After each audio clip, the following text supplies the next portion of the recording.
Yo, what's going on, guys? We're back, and today we get a brand new video, this time talking about how you can bring passive income and make your money work for you, and how you can just turn money into more money, which who doesn't want to do that? So basically, I'm going to cover two ways here. One, which is completely safe, no risk of losing money, and then one that is kind of an investment type, where it can fluctuate in value, but you will get recurring rewards or money from it. So it's interesting to see both sides, and they're two vastly different areas of this financial world and space. So as we all know, we do have real estate that's considered passive income. We're not going to cover any of this in this video, but big passive income sources are usually real estate, like rental properties, where you get the rent payment, which is going to be more than what the mortgage is, and then the profit, what you take per month, is passive income, meaning you don't really have to do anything for it up after you get the rental property. However, getting that property is where the startup costs come from, because it's not cheap to buy a house. So you'd have to find the down payment, you'd have to find a lender to get a loan from, shop that around, do a little bit of work that way. And these two ways are going to cover different ways in which you just use your cash that you can be earning from working, or however your income comes, and you can be turning that into more money to be able to add to your net worth. So the first method is going to be the tried and tested high yield savings account, which I have covered in the video before, but you can just get one of these accounts and put your money into it instead of a savings account, and it's super simple. Obviously, there's no startup cost as related to like real estate. All you gotta do is open an account, and some of these accounts have $0 minimum balances, and some might have like $1. But other than that, those are your startup costs. That's what it's going to cost to get in here, which is basically nothing at most points. So once you put your money into an account like Ally or Wealthfront, or even Robinhood if you want to let it sit there in cash. However, I would go down a route like Ally or shop your heirs around that are over that 1% mark, because right now Wealthfront is only at 0.35%, somewhere around there, and then Robinhood I think is like 0.3%. So obviously those much lower than Ally's 1.25% currently. But do keep in mind that this account keeps fluctuating in the interest rate, affecting by how the Fed's rate is going and what they do with that. So if rates go negative at some point, there could be just complete obliteration of these high interest yield accounts, and then obviously you don't have any passive income coming from it, as well as this is going to require a lot of money to be able to bring in money that you can do stuff with. But it is definitely better to have your money in a high interest yield account than a regular savings account, because you can just compare the interest rates of a regular account is about 0.01% is the average, which is absolutely trash. And then you compare to Ally, which is 1.25, which is great compared to the normal one, and also free. Both of them free. You can open up either one. Ally is just an online bank, so there's no physical branches, compared to like a physical bank where you can go in and deposit money or take money out and do all that kinds of stuff. But there's really no reason to have a physical bank with a savings account, because you shouldn't really be using savings that way.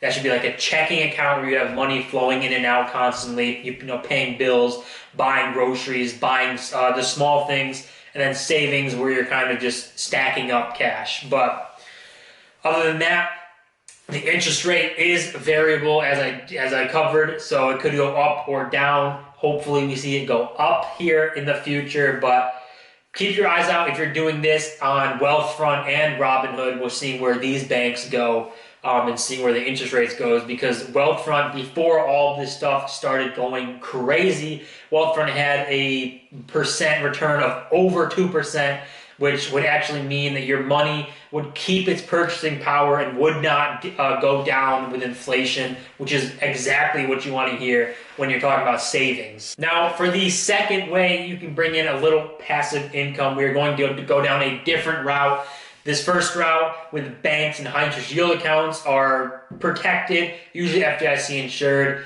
up to $250,000. It's not an investment. It is just your cash sitting there growing at whatever interest rate it is. But this one is going to be something with a much higher interest rate, but a lot of volatility.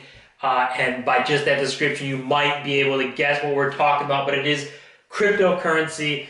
You can get involved in this one coin that is giving people a staking reward, it's called. So basically, they're paying you a certain percent per year, same as interest rates. It's the same sort of idea there, but they're going to pay you it every 3 days, roughly, after the first 30 to 45 days. You buy this coin. It is called Tezos. It is available on Coinbase, so if you have a Coinbase account, if you trade crypto, buy Bitcoin, stuff like that, you probably have Coinbase, and you can do it right there on the app there.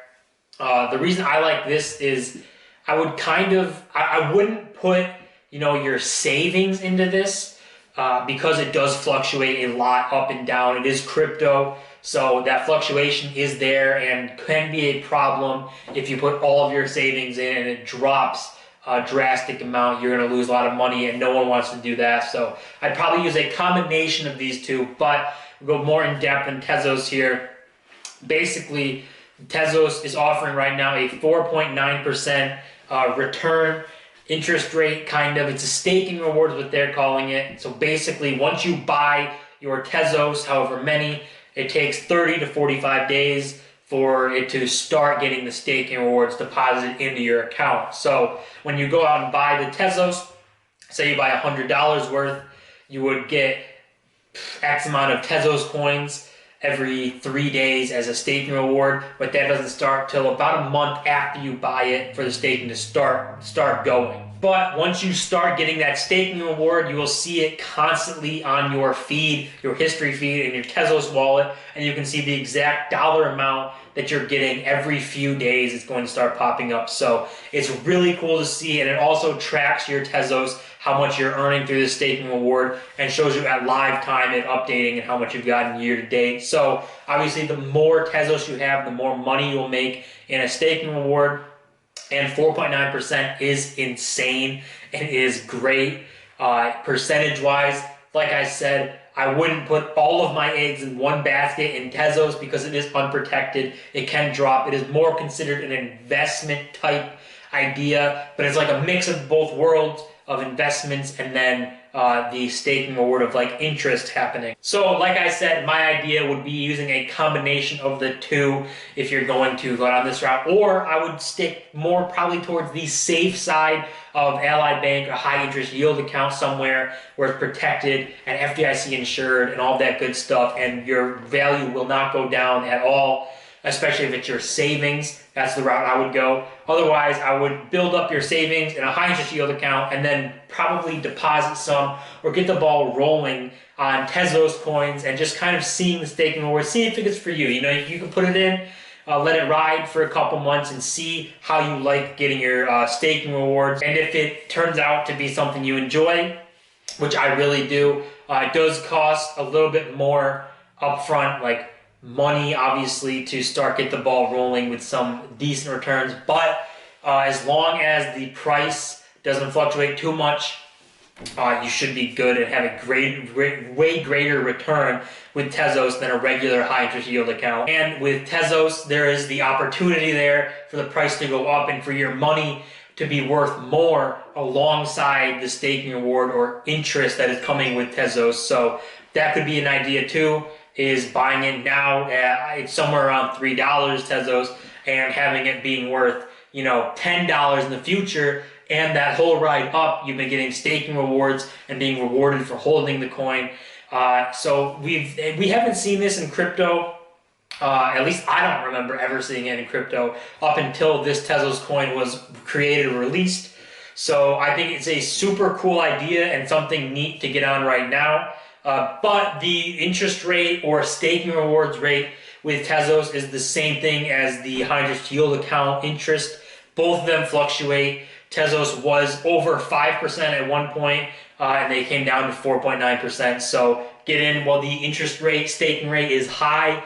maybe that's the plan here, but I would kind of play around with the Tezo staking reward while keeping the majority of money in savings. So guys, and lastly, if you've noticed this hat, I put this here on this little setup thing to represent Into the AM. Like I said before, the clothing company that I am sponsored by, partnered with, whatever you want to call it. I do have a discount code with Into the AM. It is code Bexio for 10% off everything on the website, anything you can dream of. Go ahead, check it out. And if you see something you like, use code Bexio. As always, guys, don't forget to comment, smash the like button, and subscribe. We're on the path to 1,000 subscribers. I'll see you guys in my next video.